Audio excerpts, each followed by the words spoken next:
sur l'obéissance, mais ça va nous demander à être trop condensé par l'heure. Je ne peux pas vous imposer cela. C'est sur l'obéissance. Mais je voudrais plus ou moins parler sur ce thème pour encourager chacun, parce que nous avons besoin, dans ce temps, d'être encouragés. N'est-ce pas vrai? Je crois que nous vivons des temps comme nous voyons l'Épître nous dit que dans le dernier temps, les hommes deviendront en Pharaon aucun blasphémateur et irreligieux, et nous qui sommes parvenus à ce dernier temps, nous voyons ô combien cela se réalise chaque jour. Et ce que je voulais partager, c'est vrai, j'en ai déjà discuté dans un moment, un mardi. Nous avons parlé de l'unité dans l'effort. Je l'ai plus ou moins travaillé, mais après je me suis dit, bon, je voulais entrer dans le thème de l'obéissance, mais c'est vrai, le Seigneur m'interpelle afin que nous puissions parler de cette thématique. L'unité dans l'effort. Nous voyons, lorsque nous parlons de l'unité, nous voyons que c'est un ensemble.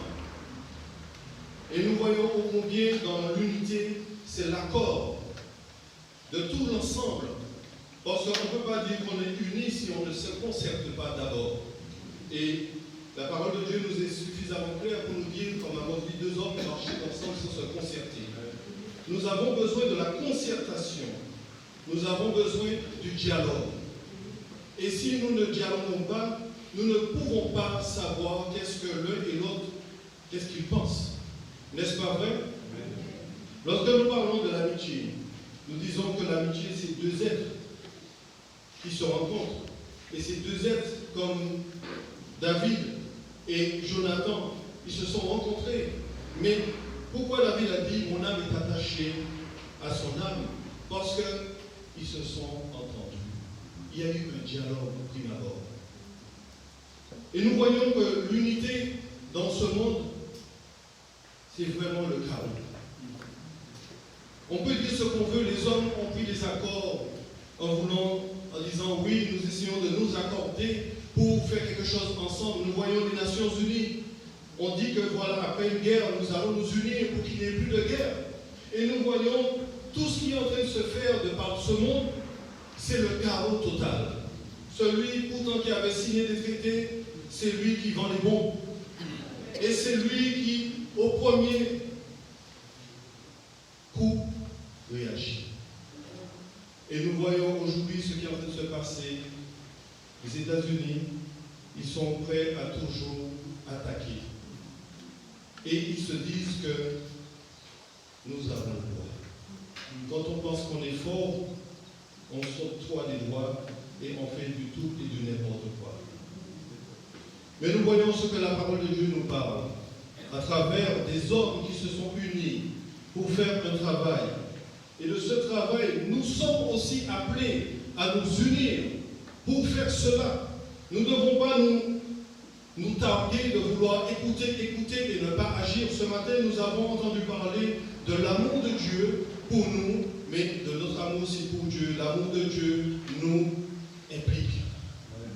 Nous devons savoir quelle est notre position en tant qu'enfant de Dieu.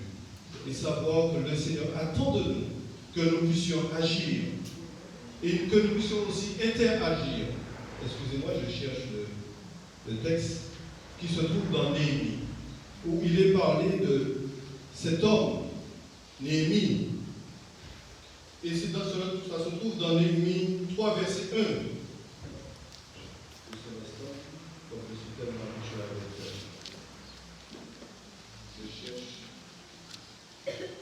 Je vous ai donné l'introduction. Donnez-moi le temps de gravage.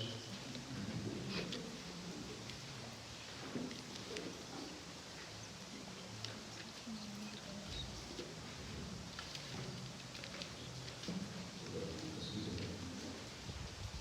Il y a du temps. Vous avez mon ministre avant moi.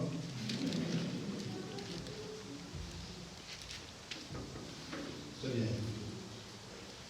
Nous lisons dans Néhémie qu'il est dit, Eliachim, le souverain sacrificateur, se leva avec ses frères, les sacrificateurs, et ils bâtirent la porte des brebis, ils la consacrèrent et en posèrent les battants, et la consacrèrent depuis la tour de Méa jusqu'à la tour de Hananiel.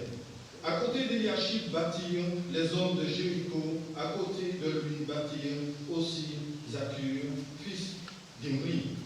Et lorsque nous lisons l'intégralité du texte, nous voyons qu'il y a eu une impulsion de cet homme qui, en face d'une situation qu'on pouvait appeler une situation de chaos, où le peuple était au comble même de la souffrance, et le fait qu'il n'y avait pas de muraille, ô combien le peuple était vulnérable. Mais ces hommes se sont accordés, mais cette impulsion est venue de cet homme, Néhémie. Et cet homme qui a été un leader de son temps, nous croyons que cet homme, il a impulsé cette réaction. Mais il y a eu l'accord. Et avoir l'accord, c'est faire un constat des lieux. Et nous voyons cet homme Néhémie, il a donné cette impulsion. Ô combien dans l'Église, nous avons besoin des hommes et des femmes qui se lèvent pour le Seigneur, qui puissent impulser cette action. Mais au prime abord, nous devons savoir quel est notre rang. Est-ce que nous sommes avec Dieu ou bien nous sommes contre Dieu? Parce que nous ne pouvons pas nous unir si, au prime abord, nous ne sommes pas ensemble. Les nations signent des traités de paix, mais ces nations, en un instant, peuvent bafouer tout ce qu'ils ont signé.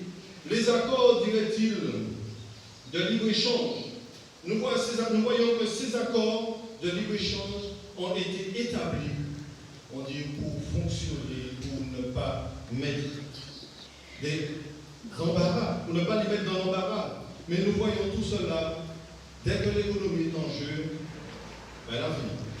N'est-ce pas vrai? Aujourd'hui, les hommes s'accordent, dirait-il, lorsqu'ils vont chanter. Ils disent, vous placez ces médicaments. Mais nous voyons que dans ces médicaments, pour eux, très souvent l'alcool est en train de parler et après il y a le fusil qui répond. Ça veut dire que cette paix et ces accords, ces unités, ce n'est qu'éphémère. C'est vrai, le Seigneur dans sa parole, et Paul, il insiste là-dessus.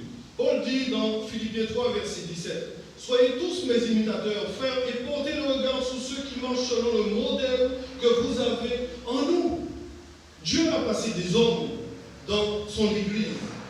Dieu a donné des capacités à des hommes fidèles, des hommes qui aiment à vivre dans la piété qui aime ce qui appartient à Dieu. Ô combien que nous voyons cet homme qui était Néhémie. Néhémie aimait Dieu.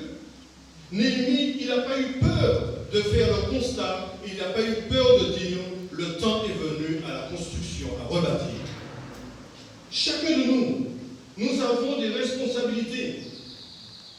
Et chacun de nous devons faire attention. Parce que les responsabilités de chacun sont engagées. Et c'est vrai, nous avons honoré notre sœur, nous bénissons le Seigneur pour cela. Mais comme la Solina disait que nous ne sommes pas appelés à rester statiques. Amen. Nous sommes appelés à œuvrer. C'est vrai, Dieu peut nous appeler à faire autre chose. Et Dieu veut que nous puissions œuvrer pour lui. Parce que si nous aimons Dieu, l'amour de Dieu nous attache. Pas vrai? Il est dit l'amour de Dieu nous entraîne. L'amour de Dieu propulse. L'amour de Dieu veut que nous puissions lui donner le meilleur. Nous devons nous engager là où le Seigneur nous a placés. Quel que soit le poste que nous occupons, le devoir, c'est que nous puissions marcher dans l'unité. Nous ne sommes pas appelés à être des spectateurs. Nous devons être des acteurs. Et comme je disais, l'Église est indivisible. De même que nous formons un seul corps, nous devons marcher de même pas. Nous ne devons pas regarder à l'autre pour analyser ce que nous devons faire. Mais nous devons, face à la parole de Dieu, dire au Seigneur, Seigneur, qu'est-ce que je dois faire pour toi? Dieu veut nous utiliser. soyons prêts comme Samuel. Il dit, Seigneur, parle, ton serviteur écoute. Ça veut dire, parle que ton serviteur est prêt à agir, est prêt à faire ta volonté. C'est vrai, le travail peut paraître insurmontable. Mais nous savons, si l'Éternel est avec nous, personne ne peut nous anéantir. Si Dieu est pour nous, qui sera contre nous? Le travail peut être méprisé des autres. Attendez-vous que tout ce que vous faites sera remis en question par les autres. Mais on dit, seul celui qui ne fait rien, qui ne fait pas des lois. N'est-ce pas vrai? Et pour assister pour regarder ça mon affaire, c'est qu'on aura dans tout le monde. Tu dois te dire, qu'est-ce que moi je peux faire? Il a pu faire cela, moi aussi je peux le faire, mais peut-être mieux. Pas pour concurrencer. Et nous voyons que cet homme Tobija, la bonite, il dit à côté de lui, il dit qu'il bâtisse seulement, si on renonce s'élance, il renversera leur muraille de pierre. Auquel mépris. Nous voyons, lorsque l'ennemi utilise un homme pour accomplir ses desseins machiavéliques, nous voyons que cela aurait pu décourager des hommes de Dieu, parce qu'ils l'ont entendu, qu'ils bâtissent. Tobija, c'est certainement quelqu'un qui aimait aller aux eaux, parce qu'il a vu un renard alors qu'il n'y avait pas de renard. Et nous voyons ce renard, c'était déjà lui, Tobija. Des fois, celui qui porte des critiques, c'est lui-même qui la porte de ce qu'il dit.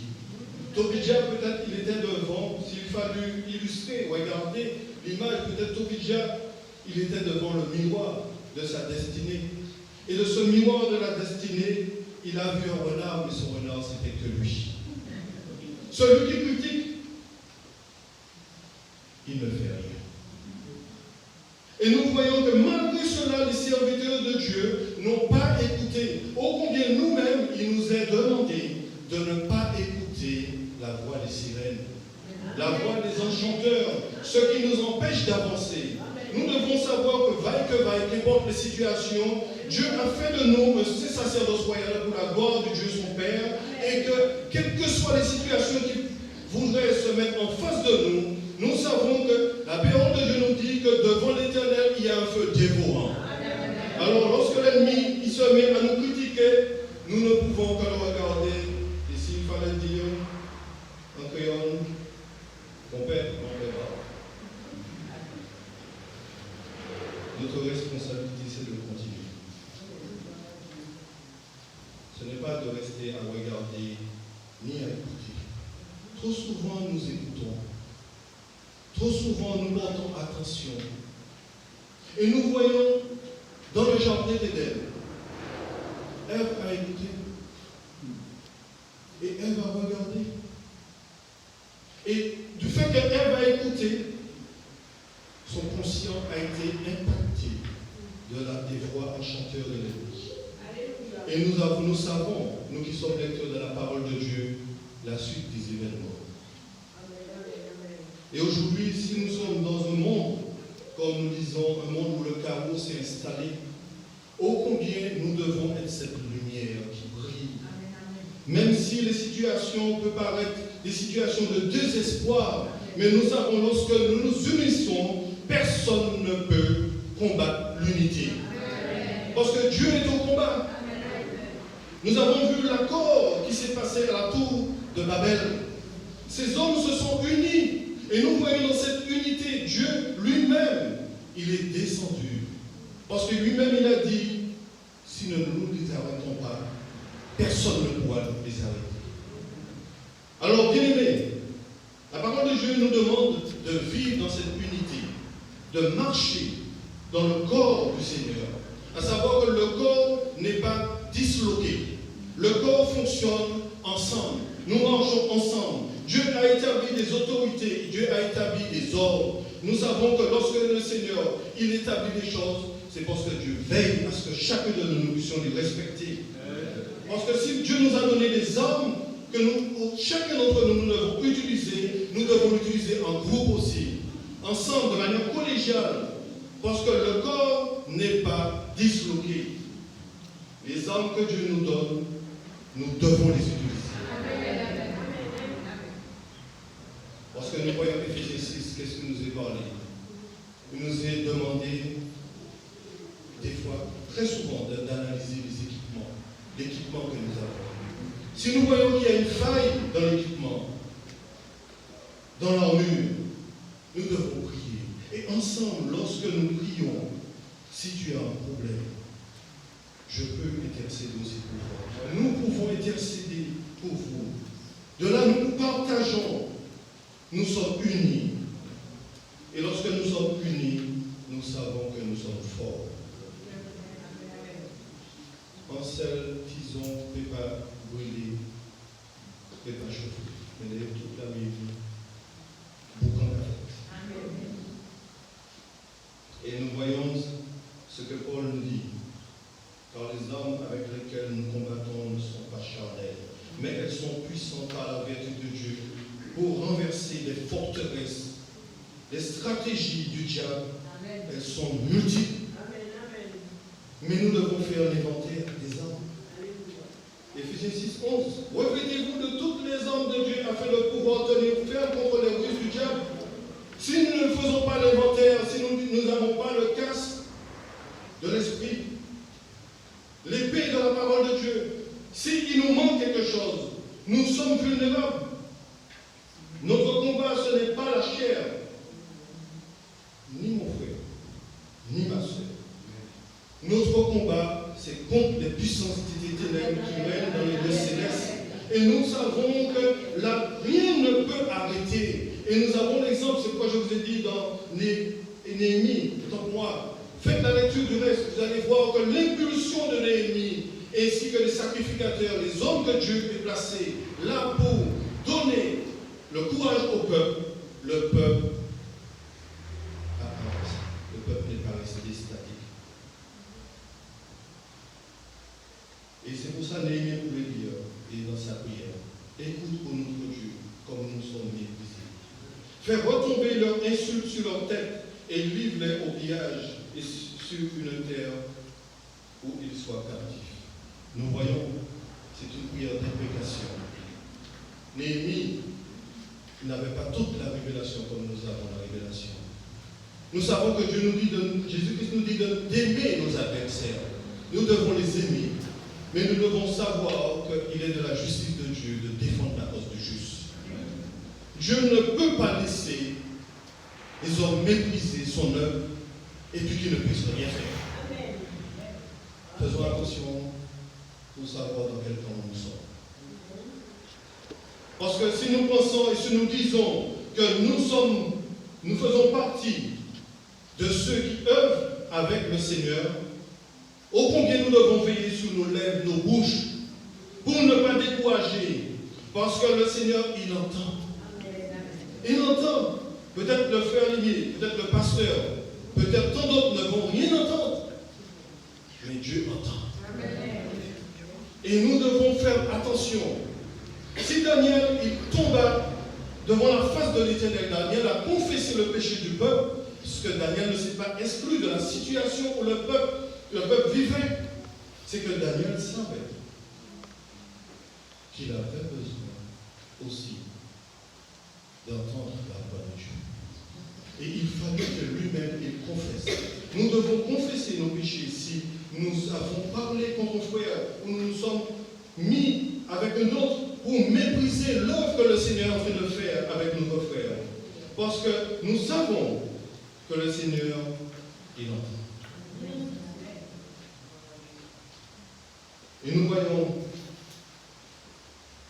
après que Néhémie ait prié pour secourir ses concitoyens, il ne s'est pas contenté de s'asseoir et d'attendre. Il s'est mis à l'ouvrage. Et tout le peuple l'a suivi d'un même cœur.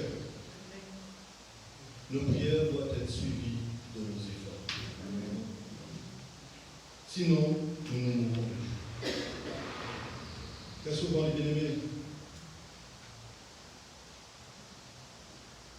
nous avons été perdus. Nous Nous avons parlé avec le Seigneur. Et moi qui vous parle, je ne m'exclus pas. Nous avons demandé au Seigneur de nous utiliser. Et très souvent, nous avons été à l'opposé. Mais dans son amour, le Seigneur, il est toujours prêt à nous remettre en activité. Parce que nous avons ces promesses. Les promesses de Dieu, elles sont éternelles. Notre démarche est de laisser le Seigneur agir. Croire qu'il ne peut mentir, mettre notre confiance en lui. Et Romains 8, verset 31 nous dit, que dirons-nous donc à l'égard de ces choses? Si Dieu est pour nous, qui sera contre nous? Et Néhémie pouvait dire, Néhémie 4, 6, nous rebâtîmes la muraille qui fut partout achevée jusqu'à la moitié de sa hauteur. Et le peuple prit à cœur ce travail. Le Seigneur ne nous a pas dit que nous n'aurons pas de persécutions. Il nous a pas fait la promesse d'être, il nous a fait la promesse pour moi, d'être toujours avec nous. Nous savons que chaque fois que nous allons œuvrer pour l'œuvre du Seigneur, il y aura des entraves. Mais bien aimé, si vous ne gérez pas l'ennemi, il ne peut pas faire. Il peut qu'attaquer. Il peut qu'essayer de décourager. Mais lorsque l'ennemi nous voit imprégnés de l'œuvre du Seigneur, il voit qu'on aime l'œuvre du Seigneur, on aime le travail, on se donne dans nos activités, nous devons savoir qu'il mettra en œuvre toutes les actions pour nous décourager. Mais le Seigneur nous a fait la promesse qu'il sera avec nous jusqu'à la consommation des siècles. Nous devons non pas regarder à nous-mêmes, ni à nos capacités, mais nous devons regarder à celui qui a dit « Je serai avec vous jusqu'à la consommation des siècles ». Et personne ne peut arrêter l'œuvre du Seigneur. Personne ne peut mettre dans l'œuvre du Seigneur dans une situation qui ne peut valoriser. Parce que nous savons que Dieu, il a accepté de mourir, d'envoyer son Fils pour mourir à la croix pour chacun d'entre nous. Et il a dit, l'œuvre qu'il a commencé en nous, c'est lui qui va l'achever. Et de la même manière que le Seigneur a dit à Jérémie, dans Jérémie 15, verset 20, je te rendrai pour ce peuple comme une forte muraille d'airain. Ils te feront la guerre, mais ils ne te vaincront pas. Car je serai avec toi pour te sauver et te délivrer d'une éternelle. Prenons acte de ce que la parole de Dieu nous dit, de ce que Dieu nous dit. Les promesses sont pour ceux qui les acceptent. Si nous acceptons les promesses du Seigneur, nous savons que le Seigneur, face à nos détracteurs, il nous rendra forts comme une muraille d'airain. Personne ne peut atteindre les enfants de Dieu. Parce que la parole de Dieu nous dit que la grâce de l'Éternel est un bouclier pour celui qui espère en lui. Quittez l'ennemi, faites brûler flèche, c'est pas grave. Laissez l'ennemi se fatiguer. Nous savons que la marche du croyant, ce n'est pas une marche facile. Parce que le Seigneur ne nous a pas dit large est la voie qui amène aux cieux. Il a bien dit étroit, difficile. Mais nous savons que celui qui a commencé cette œuvre, c'est lui qui l'achève. Le Seigneur est avec nous dans le combat. Le Seigneur ne nous envoie pas au combat et que lui-même, il est là en tant que spectateur. Il nous a dit, je te délivrerai de la main des méchants. Je te sauverai de la main des violents. Alors, lorsque les violents pensent qu'ils ont déjà réussi, lorsque les épreuves, pour eux, nous sommes accablés de partout, ils pensent que nous allons tomber en défaillance, mais lorsque le croyant tombe en défaillance devant l'Éternel, c'est qu'il reconnaît la souveraineté de Dieu et il laisse le Seigneur agir. Parce que Dieu ne veut pas nos œuvres mortes. Nos bonnes œuvres, nos bonnes intentions, Dieu ne veut pas de ça. Dieu veut que nous puissions le laisser agir. Quoi que nous fassions, quoi que nous pensions, la parole de Dieu nous dit, faites tout pour la gloire de Dieu. Et nous voyons les recommandations du Seigneur dans Matthieu 28, verset 20. Il dit, allez et enseignez-leur à observer tout ce que je vous ai prescrit. Et voici, je suis avec vous tous les jours jusqu'à la fin du monde. Nous avons un travail à accomplir. C'est le travail que nous devons accomplir. Nous avons l'image de la muraille. Nous savons que l'évangile est bafoué de part et d'autre. Nous savons que l'ennemi a pris un malin plaisir à infiltrer les églises. Et il est en train de gagner les batailles. Mais nous devons être ceux et celles qui protègent, qui agissent et qui dénoncent. Et comme le Seigneur nous a fait cette promesse, il nous a dit, je serai avec vous jusqu'à la consommation des siècles. Notre tâche, c'est de proclamer la parole de Dieu et de veiller sur le troupeau que le Seigneur a donné à ses serviteurs. Chacun d'entre nous, nous devons être à l'œuvre. Chacun d'entre nous, nous devons savoir que Dieu a placé une autorité et que l'autorité, Dieu veille sur l'autorité. Parce qu'il est le berger des bergers. Nous bénissons le Seigneur qui nous a donné un serviteur. Et ce serviteur nous montre au combien et nous enseigne. Il nous donne le bagage nécessaire pour faire face à des situations. Mais c'est parce que le Seigneur enseigne pour nous enseigner. Au combien ce que le Seigneur lui donne à nous donner, ô combien aussi nous devons nous mettre au travail. Nous devons obéir. Parce que la parole de Dieu nous dit, obéissez à vos conducteurs. Ô combien nous devons avoir du respect. Parce que s'il n'y avait pas de respect pour Eliashib, ces hommes consacrés, pour Néhémie, jusqu'aujourd'hui, la muraille s'est restée. La muraille, nous savons, face à l'ennemi, nous ne devons pas rester statiques. Nous devons nous mettre à l'œuvre. Là où le Seigneur nous a placés, nous devons œuvrer pour, comme Martin Luther King qui disait, quel que soit le domaine que tu occupes, même si tu balayes, tu dois rechercher l'excellence. Qui veut dire l'homme balayer, mon pas balayer pas ça.